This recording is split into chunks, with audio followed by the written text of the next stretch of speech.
North বেঙ্গলের শান্ত শিষ্ট মনোরম পরিবেশে জাস্ট মনটা টিকছিল না।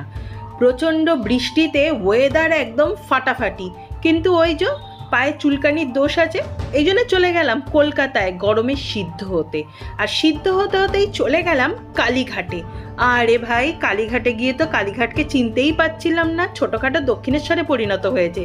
যদিও স্কাই ওয়াকটা এখন সম্পূর্ণভাবে চালু হয়নি, কিন্তু তাতেই যা ফাটাফাটি দেখলাম, উফ, মনটা পুরো ভরে গেল। তাই সিদ্ধ হতে হতে পুরো ঘুরে দেখে নিলাম কালীঘাট আবার নতুন করে, কারণ পুরনো কালীঘাট আর নতুন কালীঘাটের কিন্তু একদম কোনো সাদৃশ্য নেই। পুরো নতুন রূপে মা কালী আমাদের সামনে চলে এসেছেন। সেই মুহূর্ত থাকবে তোমাদের সঙ্গে, ভাগ করে নেব সব তথ্য। তাই কিন্তু ভ্লগটা স্কিপ করো না, শুরু করছি আজকের ভ্লগ। সঙ্গে থাকো, পাশে থাকো, এক্সপ্লোর করতে থাকো।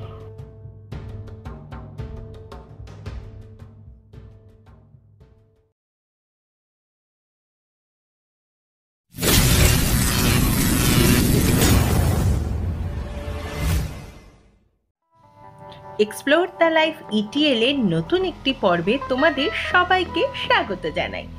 আশা করি তোমরা ভালো আছো, সুস্থ আছো আর আমাদের পাশে আছো। আচ্ছা, শর্টের সাথে নতুন করে একটা ভয়েস অ্যাড করছি, কেমন লাগছে তোমাদের সেই কথা জানাতে কিন্তু ভুলো না। আর আমরা চলে এসেছি কালীঘাট মন্দিরের সামনে। ঢোকার মুখেই দেখতে পেলাম স্কাই ওয়াকটি, যেটার কাজ এখনো সম্পূর্ণ হয়নি, কিন্তু খুব শিগগিরই এটার কাজ সম্পূর্ণ হবে আর কালীঘাটের রূপ হয়ে যাবে অসামান্য। স্কাই ওয়াকের ঠিক নিচেই বসে পড়েছে নানা দোকানের পসরা, আর সেখানে পাওয়া যাচ্ছে নানা রকম জিনিস। দেখতে দেখতে আমরা এগিয়ে চললাম সামনের দিকে। আর কি যে ভালো লাগছিল এই ঠাকুমার কাছে কত রকমের জিনিস। আমিও আমার বাড়ির গোপালের জন্যে কিনে নিলাম 2টি জামা। আর তারপরে দেখো কত জিনিসপত্র, বাপ রে, কাঁসা পিতলের দোকানের কিন্তু কোনো অভাব নেই। আমি শুধু ভাবছি এই স্কাই ওয়াকটি হয়ে গেলে নিচের দিয়ে তো আর মানুষ যাতায়াত করবে না, তখন এনারা কি করবেন? আমার মনে হয় দক্ষিণেশ্বরের মতোই এনাদেরকেও স্কাই ওয়াকের ওপরেই ছোট ছোট দোকান দিয়ে দেওয়া হবে, যাতে করে কিনা কেনাকাটায় কোনো চাপ পড়বে না। আমরা কিনতেও পারবো মন খুলে, আর ব্যবসাও চলবে রমরমিয়ে। ওরে বাবা, এ কোন কালীঘাটে এসে পৌঁছালাম রে বাবা! এত সুন্দর করে সাজানো বলে বোঝানো যাবে না। আমরা কিন্তু চলে এসেছিলাম এখানে ওই 3টে 3:30 নাগাদ, কারণ আজকের উদ্দেশ্য শুধু কালীঘাটের মায়ের দর্শন করা আর একটু আশপাশটা ঘুরে দেখা। পুজো কিন্তু আজকে আমরা দিইনি।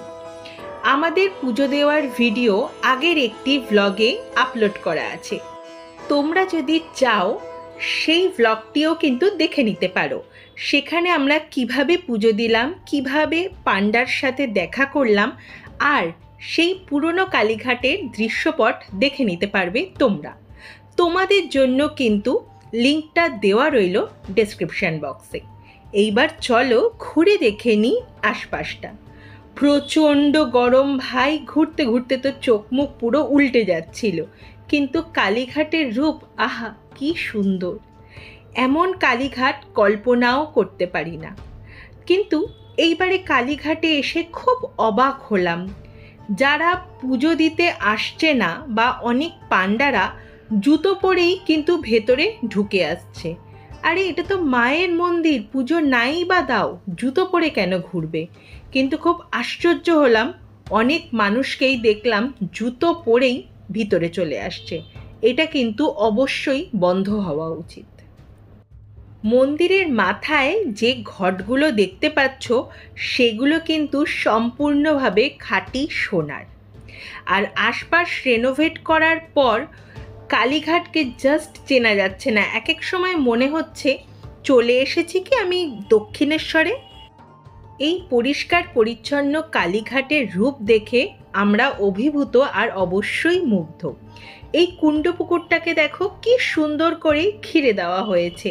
হ্যাঁ, এখানে কাউকে ঢুকতে দেওয়া হয় না, আর ঢুকতে না দেওয়াটাই ভালো, কারণ ওই যে মানুষ ঢুকলেই সেলফি তুলবে, খাবার ফেলে, প্লাস্টিক, জলের বোতল সব এখানে ফেলে সেটাকে অপরিষ্কার করে দেবে। তার থেকে এই বেশ ভালো।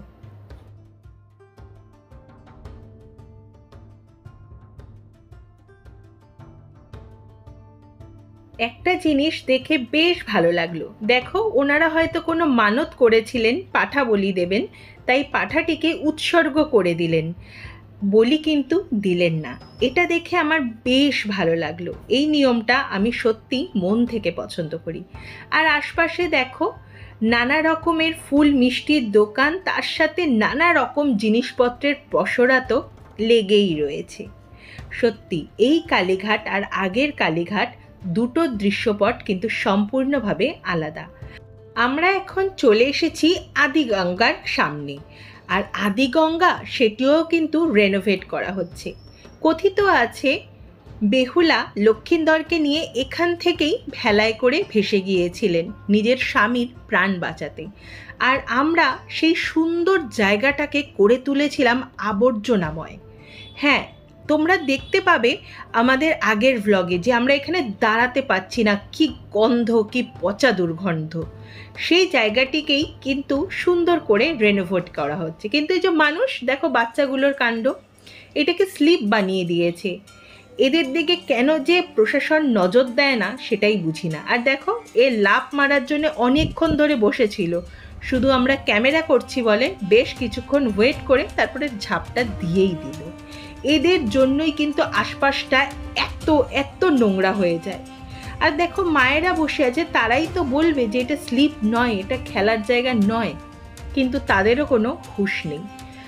এত সুন্দর করে কালীঘাটকে রেনোভেট করা হচ্ছে, সেটাকে পরিষ্কার পরিচ্ছন্ন করে রাখার দায়িত্ব কিন্তু আমাদের। আর আমরা যদি আমাদের এই কর্তব্যটা ভুলে যাই, তাহলে দুদিনেই কিন্তু কালীঘাট আবার সেই পুরনো রূপেই ফিরে আসবে। আশপাশে ঘুরতে ঘুরতে চোখে পড়ল একটি সুন্দর মুহূর্ত। দেখো, এখানে বিয়ের অনুষ্ঠান চলছে। নবদম্পতিকে সবাই কি সুন্দর করে আশীর্বাদ করছে। আমিও প্রার্থনা করি ওদের জীবন যেন হয়ে ওঠে সুখকর, সবাই যেন ভালো থাকে, সুস্থ থাকে। আর এখানে চলছে প্যারা বানানো। ওরে বাপরে, প্যারা বানানো দেখে আমি তো অবাক। এরমভাবে যে প্যারা বানানো হয় সেটাই প্রথম আমি জানলাম। 51 শক্তিপীঠের অন্যতম পীঠ হলো এই কালীঘাট। আর অবশ্যই এটি হিন্দুদের অনেক পুণ্যের তীর্থক্ষেত্র। কথিত আছে এখানে সতীর দেহের ডান পায়ের 4টি আঙ্গুল পড়েছিল। কালীঘাটের মায়ের ওষ্টি পাথরের কালী মূর্তিটি কিন্তু অভিনবভাবে সাজিয়ে তোলা হয়েছে। মায়ের মাথার সোনার মুকুটটি কিন্তু রয়েছে অসাধারণভাবে সজ্জিত। রয়েছে একটি লম্বা সোনার তৈরি জিপ, যা কিনা তৈরি করে দিয়েছিলেন পাইকপাড়ার রাজা ইন্দ্রচন্দ্র সিংহ, এবং রূপোর তৈরি 4টি হাত, যা তৈরি করে দিয়েছিলেন খিদিরপুরের গোকুলচন্দ্র ঘোষাল। এছাড়াও মায়ের গলার মুন্ডমালাটিও কিন্তু সম্পূর্ণ সোনা দিয়ে তৈরি করা। এছাড়াও দেবীর মাথার উপরে যে সোনার ছাতা রয়েছে সেইটি দান করেছিলেন নেপালের সেনাপতি জং বাহাদুর। এছাড়াও মায়ের পায়ের কাছে রয়েছেন 1 মণ ওজনের রূপার তৈরি বাবা ভোলেনাথ। কথিত আছে একটি সিন্ধুকে সতীর কস্তুরীভূত অঙ্গটি রক্ষিত রয়েছে। এটি কারোর সামনে বের করা হয় না, আর এটি ব্রহ্মবেদীর নিচেই সুরক্ষিতভাবে রাখা রয়েছে। দেখতে দেখতে সন্ধে নেমে এলো, আর সন্ধ্যের কালীঘাট সত্যি মোহময়। আশপাশে কত মানুষ যে এসেছে শুধু কালীঘাটের রূপ দর্শন করতে, সে তো বলে বোঝানো যাবে না। আগে কিন্তু ভিতরে এত সুন্দর করে ভিডিও করা অ্যালাউ ছিল না। ক্যামেরা দেখলেই সবাই বলতো ক্যামেরাটা আগে অফ করো, ক্যামেরাটা আগে অফ করো, কিন্তু এখন সেসবের আর বালাই নেই। তাই আমরা চারপাশটা সুন্দর করে ভিডিও করে নিতে পেরেছি। কিন্তু দেখো, মানুষজনকে কুণ্ড পুকুরের সামনে যেতে না দিলেও কিছু মানুষ কিভাবে জানি না সেই বাধা অলঙ্ঘন করে গেছে। ভিতরে অলরেডি প্রবেশ করতে শুরু করেছে। এত সুন্দর করে সাজানোর পর চারপাশটা কিন্তু একটু নজর রাখা দরকার, কারণ মানুষের মাথায় কুবুদ্ধির কোনো অভাব নেই। সকালের কালীঘাটের রূপ আর সন্ধেবেলায় কালীঘাটের রূপ দুটোর মধ্যে কিন্তু আকাশ আর পাতালের তফাৎ। কি অসাধারণ লাগছে চারপাশটা। আর আজকে কিন্তু বেশ মেঘলা করে রয়েছে, তাই রূপটা যেন আরও হয়ে উঠেছে খোলতাই। আমরা তো আশপাশটা ঘুরে দেখতে দেখতে মুগ্ধ হয়ে যাচ্ছিলাম, কারণ ভাবতেই পারছি না যে আমরা কালীঘাটে দাঁড়িয়ে আছি। বারবার যেন মনে হচ্ছে কালীঘাট আর দক্ষিণেশ্বর মিলেমিশে হয়ে গেছে একাকার। সত্যিই বলছি, অসাধারণ এক্সপিরিয়েন্স হলো এখানে এসে। আর তোমরা যদি আমাদের কালীঘাটের ইনফরমেশন ডিটেলসটা আরও ভালোভাবে জানতে চাও, অবশ্যই কিন্তু পুরনো ব্লগটা একবার দেখে নিতে পারো, কারণ এখানে কিন্তু প্রচুর অসাধু মানুষও রয়েছেন যারা কিনা পুজো দেবার নাম করে তোমাদের বিপদেও ফেলতে পারে। এখানে সাজসজ্জার মধ্যে টেরাকোটা এবং পটচিত্রকেও প্রাধান্য দেওয়া হয়েছে। তাহলে বন্ধুরা, নতুন রূপে মায়ের সাজ আর কালীঘাটের রূপ কেমন লাগলো তোমাদের জানাতে কিন্তু ভুলো না।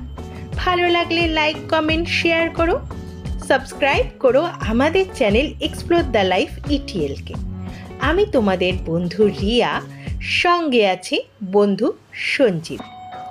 আর যারা প্রথমবার আমাদের চ্যানেলে এসেছো তারা কিন্তু অবশ্যই কমেন্টে জানিও কেমন লাগলো তোমাদের আজকের ভ্লগ। আর ওই যে সাবস্ক্রাইব না করে কিন্তু যেও না। তোমাদের একটা ছোট্ট সাবস্ক্রিপশন আমাদের এগিয়ে যেতে সাহায্য করে আর এনে দেয় অসংখ্য ভালোবাসা আর ভালো লাগা। তাহলে আজকের ভ্লগটা এখানেই শেষ করছি। ফিরে আসব নতুন ভ্লগ নিয়ে। থাকবে তোমাদের জন্য আরও অনেক চমক। আর সেই সব চমক যদি নিজেদের কাছে আগেভাগেই পেতে চাও, তার জন্য অবশ্যই বেল বাটনের সাথে সাথে নোটিফিকেশানটাও কিন্তু অন করে দিও, যাতে ভ্লগ আসার সাথে সাথে তোমরা জানতে পারো যে চলে এসেছে তোমাদের বন্ধু রিয়া আর সঞ্জীব।